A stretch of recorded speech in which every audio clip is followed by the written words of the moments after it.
Jom tengok aku buat beef telur. Time korban hari tu, lemak ni masjid buang je, so aku ambil lah sikit bawa balik rumah. Sebelum masak, kita kena potong dia kecil-kecil supaya mudah dia akan masak lebih sekata, dan kena ada gunting yang tajam lah untuk kita potong.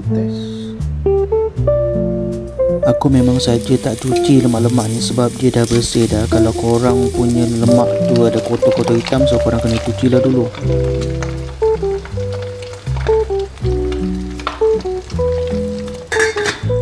Inilah kejadian dia selepas 10 minit yang pertama. Setiap 10 minit aku akan gaul-gaul bagi dia masak lebih sekata. Lepas 20 minit minyak dia dah mula banyak dah. Ni kejadian dia lepas 30 minit. Lepas 40 minit letup dah.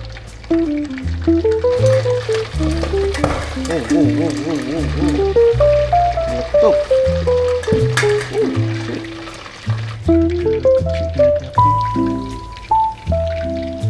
Lepas sejam, dengar tak? Tak ada bunyi dah. Bila tak ada bunyi, kita tengok. Isu jangan bagi air dia menitik. Sebab ada air ni, air.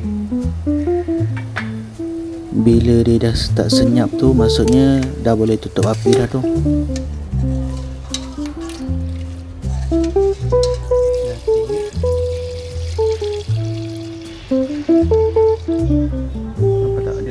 Lemak yang dah rangup ni, aku tak tahu nak buat apa, jadi aku buang je lah dalam tong sampah.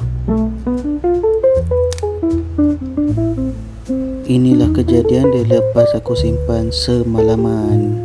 Dia dah kerah dah ni, fully solid. Next aku akan simpan dia dalam bentuk cube macam ais.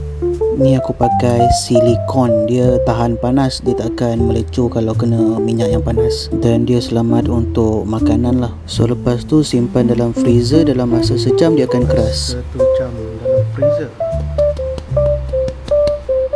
Ni tekan